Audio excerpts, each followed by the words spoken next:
Hello, and welcome to Degenerate Nation's ultimate intimate episode where I'm just going to read a story I wrote as a child in my childhood bedroom, surrounded by two stuffed animals and a cat, a living cat. She's not stuffed yet. You know her as my audio engineer, Callie Cat.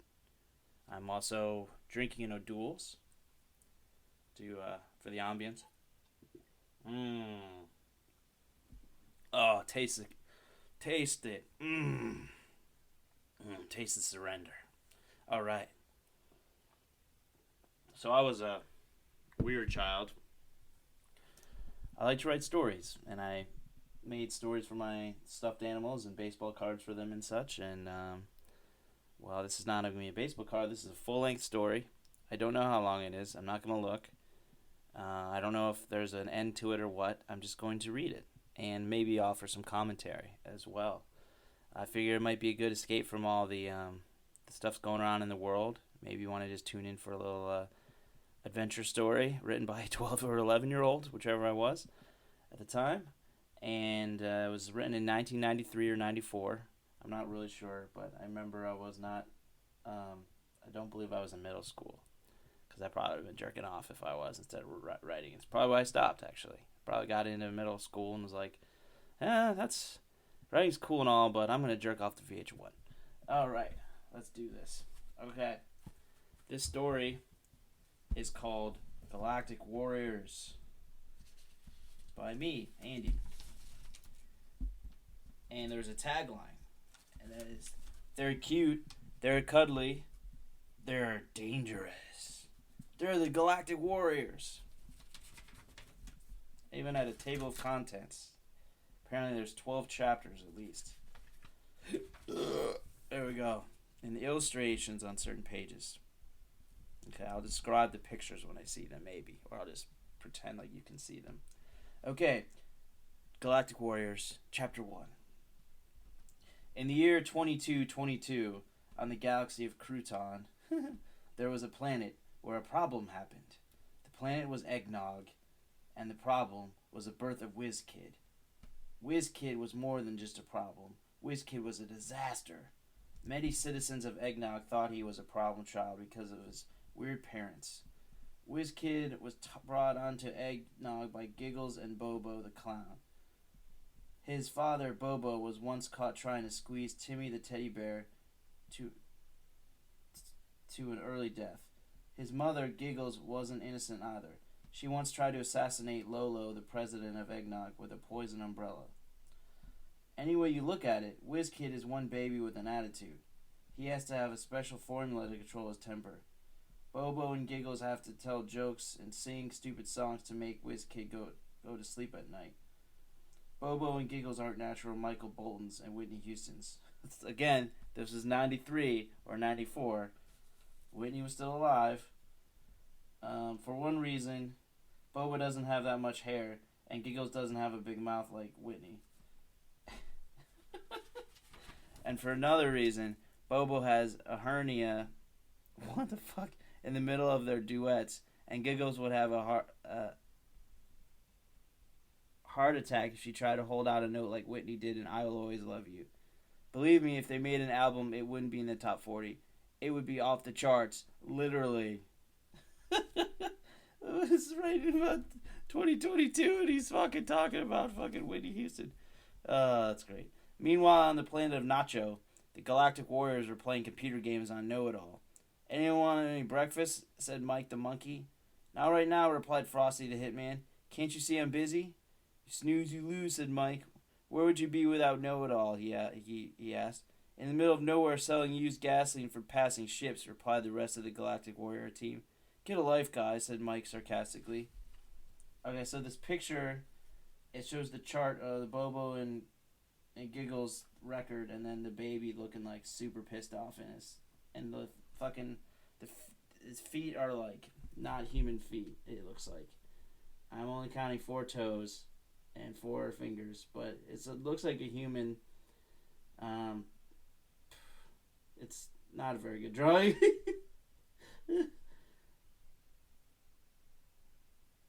Yeah. Okay, cool. And that drawing was called Problem Child. Now we're on chapter 2.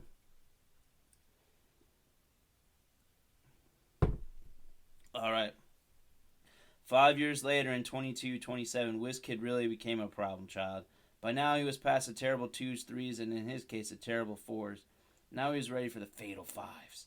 A week before his 5th birthday, his mother and father were thrown in the loony bin because WizKid drove them crazy.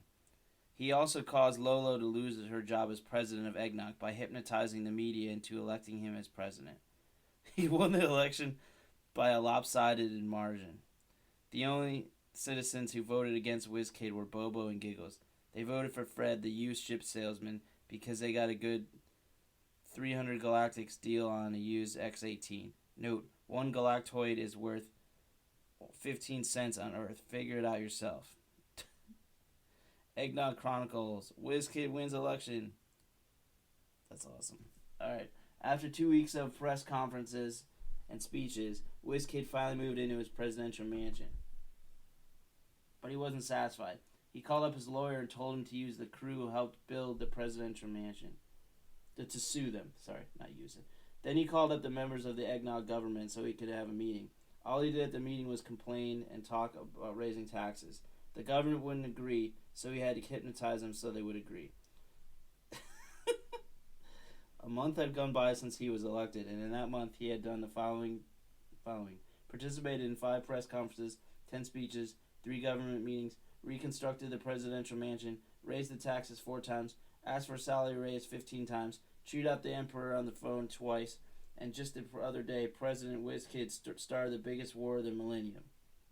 He decided to call the war of the salad seasoning. Talk about crabby. Woo! This kid is way past crabby and dead and headed to the biggest brat of the century award, the next Crouton Oscars, or as WizKid would say, the salad seasoning Oscars. Oh my god. This is why I'm doing this at 37.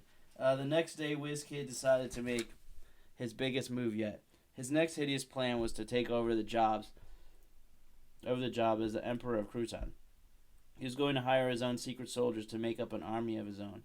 Then he was going to lead the Eggnog's army into his army's secret trap and hypnotize them to make them on his side. After that, he was going to create a nuclear bomb and then go with his troops to the Emperor's castle with a bomb. He will force the Emperor to surrender, and if the Emperor doesn't give up his kingdom, he'll blow him out of the skies. Kitty, I'm reading a childhood story. Stay here. Oh, God damn it. Pretty good plan for a 5-year-old, huh? Wrong. He got it off an old sitcom that failed after one broadcast. It was called The Galaxy Goofball. Talk about a corny name. Even a lawyer couldn't do that bad. Guess I don't like lawyers very much then. Age 12 or 11. Chapter 3. WizKid was making headlines all over Crouton. One day, Mike the monkey decided to read the paper. That's how the Galactic Warriors found out about WizKid. Hey guys, come here, said Mike. They all came to see what he wanted. Look at this paper. It's all covered with articles about some little 5-year-old named WizKid. Duh, replied Frosty the Hitman. Don't you ever watch TV? Sometimes, answered Mike. I heard that WizKid got to be the president of Eggnog by hypnotizing the voters, said Buzz. Who the fuck is Buzz? Oh, they say that he built a nuclear bomb and was going to use it on the Emperor. That kid's a brat, said Frosty, sarcastically, in case you didn't know. Shut up, Frosty, said Double O Squirrel. That must be a pretty intelligent kid, said Know-It-All. Hey guys, I've got an idea, called Mike. Oh boy, another idea, the rest of the group called back sarcastically. You know that new game show? Asked Mike. Yeah, interrupted Frosty. What about it? Well, I know the producer of the game show, and I was thinking that maybe he could get one of us on the game show as a contestant, continued Mike. That contestant will be Know-It-All. That's a big surprise, said Frosty with a funny look on his face. And you, Frosty, are going to go with him to the studio to spy and be Know-It-All's bodyguard, said Mike. Me and my big mouth, said Frosty with a frown. Why would I need a bodyguard, asked Know-It-All. Good question, computer buddy. I'm glad you asked, said Mike. The answer to that question is, because WizKid is going to be the other contestant. What? Shouted the rest of the Galactic Warriors. Are you out of your mind? No, answered Mike. Frosty is going to be wearing a tracking device, because Know-It-All and Frosty are going to follow WizKid from his home after the game show is over. And with the tracking device, Buzz, 007, and I will be able to follow you two. And how do you think we're supposed to get there, genius? Asked Frosty the Hitman. We don't have a ship, and your ship is all beat up from the time you decided to enter the Nacho Air Show. I didn't think about that, Frosty, said Mike. Maybe we can go buy a used ship from a used ship dealer and hire a repairman to fix our old ship. Hey, Mike, in case you don't know, the number for the repairman is 1-900 fix it, said Frosty. Why don't we buy a used ship today? Asked Buzz. Very convenient. See, the place is probably closed today. It's the Emperor's birthday today, said Mike. Okay, why don't we just order a pizza and wait until tomorrow, said Buzz. There's the picture of something called a Brain Buster that I guess it's like a game that they're going to be on. So that's a picture that Mike the Monkey is imagining or something. We're going to see how much I can slog through this. It's very long, so I'm not going to read the whole thing. I'll read it in parts, in segments. We'll get to a proper stopping point. Kitty.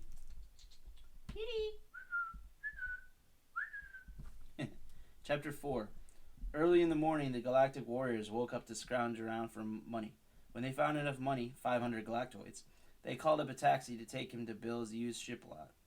They couldn't drive because their car broke down last Tuesday. When they got to the lot, the first thing they saw was the most beautiful used ship they had ever seen. It was a Model 6, 15,000 horsepower Z50 with anti-crash brakes and nice big 21st century wings. Okay. It was only 350 galactoids. Pretty cheap for a Z21, they thought, so they gave Bill 350 galactoids. They rowed the ship back to their treehouse and parked it near the bottom of their huge tree. Then they called the repairman. The repairman came at about 9:30 a.m. with a shipload of tools and parts. After an hour of annoying noises and head-pounding hammering, the repair man was finally finished. Their ship was as good as new. And there's a picture of the ship. Pretty cool looking. They have their labels on it. Their GW, Galactic Warrior stuff on it. It's pretty cool. Okay, now they're ready to fly. All they needed to do was take it for a test flight. Then they remembered that they were going to buy weapons and supplies, but they only had 100 galactoids left. So they went to look for more money. When they all met up with each other again, they only had 5 galactoids in total. This stinks, said Mike. We only have 5 galactoids? Are you guys thinking what I'm thinking? Asked Frosty. Yeah, said the rest of the group. Let's gamble, screamed everybody. Oh my god. Oh my god. So, quick sidebar. I totally had a gambling problem in my 20s and early 30s. So that's very fitting that I would have the characters try to solve a problem with gambling. Okay. Back to the story. So the Galactic Warriors hopped in their ship and took off for the Galactic Gambling House. They got there at about 10:30 with 105 galactoids. The first thing they did was spin the magic wheel. And there's a little... Looks like a Wheel of Fortune thing. The first time they spun the wheel, they got 100. Now they had 205 galactoids. They needed about 500 galactoids to buy weapons. It's freaking cheap weapons. The second time they got 50. Now they had 255 galactoids. On the third spin, they got minus 30. Their amount of galactoids dropped down to 225 galactoids. Next, they decided to go to the poker table. Frosty didn't do well there. He lost 150 galactoids to a 3-foot-tall 3-year-old kid. Okay. There's a picture of him losing money to a kid. It's a full house, and the kid says, one kid has 2 pair, and he says, 5 aces. But, oh, they're wild cards. It's because my grandma taught me how to play poker, and we use wild cards. Okay. Maybe that's why I wasn't a good gambler. The Galactic Warriors had one last hope, the pool table. They only had 1 hour till the game show starts. Double O Squirrel, I don't know how they got to the game show or whatever. Double O Squirrel was going to play the pool game against Bob 8-Ball Bingleheimer Seckleton. And it just so happens that Double O Squirrel had a few tricks up his sleeve. He brought his briefcase. The winner of the game would receive 500 galactoids, and the loser would lose 500 galactoids. If Double O Squirrel didn't win this pool game, the Galactic Warriors would be washing dishes for a long, etc. time. Double O Squirrel had to break, so he opened his briefcase and took out a "You Put It Together" trick pool stick. Super glue, you don't have to put it together trick chalk, and you don't want to eat this guaranteed bathroom break in 30 seconds trick health bar. What the fuck? Then he gave Bob the "You don't want to eat this guaranteed bathroom break in 30-second trick health bar." Bob ate the "You don't..." Oh, God. I'm reading every word. I'm not skipping anything. "You don't want to eat this guaranteed bathroom break in 30 seconds trick health bar." And 30 seconds later, Bob, 8-Ball, Bingle, Heimer, Zeckleton rushed into the men's room as fast as he could. In 20 minutes, that's how long it took Bob to go to the bathroom. Double O Squirrel did the following. Put together his "You Put It Together" trick pool stick. Chalked the end of his "You Put It Together" trick pool stick with his "You Don't Have to Put It Together" trick chalk. Put super glue all over Bob's stick and sang the crouton anthem twice. When poor Bob, 8-Ball, Bingle, Heimer, Zeckleton finally came out of the men's room, they were finally ready to start the pool game, and they only had 30 minutes to play. When they played, it was a total mismatch for obvious reasons. Double O Squirrel won in 3 minutes, and Bob didn't even have a turn. If he did, he wouldn't be able to shoot because of the super glue on his stick. So the Galactic Warriors received 500 galactoids, and poor, helpless Bob, 8-Ball, Bingleheimer, Schmeckleton lost 500 galactoids. Then the Galactic Warriors walked out of the Galactic Gambling House with 575 galactoids, feeling somewhat victorious and a little guilty. Oh, so they cheated. There's a picture of the pool game.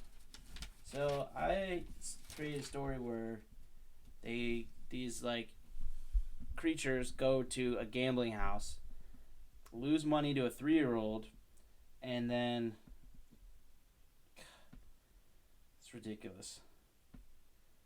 And they cheat at pool. And these are the heroes of my story. So I was writing anti-heroes before I was in middle school. Okay, all right, well, tune in for more as I continue to read my masterpiece. Galactic Warriors!